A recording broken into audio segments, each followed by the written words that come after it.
The air was crisp and cool, and the moon was a big, round pumpkin in the sky.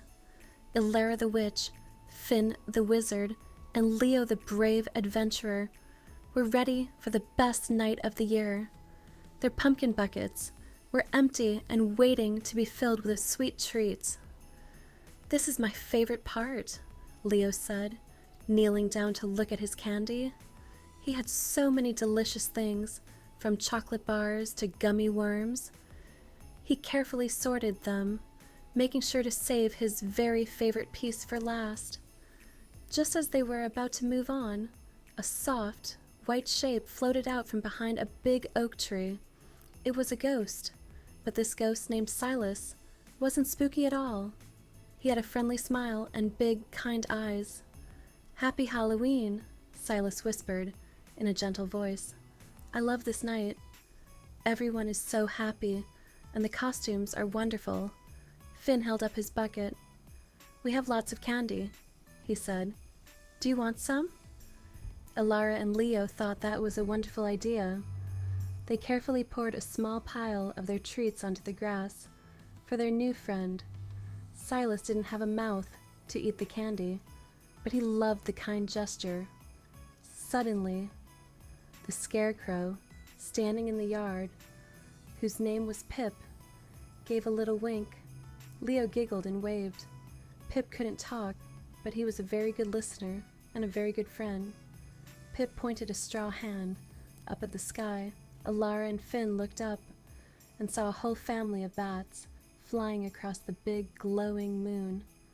They weren't scary bats, but happy ones, enjoying the cool night air. "We have to go to the next house," Ilara said. The friends waved goodbye to Silas and Pip. "See you next year," they called out as they walked away. The ghost and the scarecrow waved back. The friends walked down the street, their buckets clinking with candy. They talked about their new friends, Silas and Pip, and how much fun it was to share. The night was full of magic and friendship. The night was still young, and there were so many more houses to visit. The three friends couldn't wait to see what other spooky and wonderful things Halloween had in store for them. They walked a little further and saw a house that was a bit different. It was dark and creaky, with a big, twisty tree in the front yard. But the children weren't scared. They were curious. A tiny spider, named Spinner, scuttled down a thread from the porch roof. He was trying to hang a string of paper lanterns, but they kept getting tangled. "Oh dear," said Leo. "Those look very tangled." He carefully used his adventure skills to untangle the lanterns, one by one. Just then, the front door creaked open, and a wise old owl with a little pair of glasses perched on his beak peered out. "Hoo-hoo!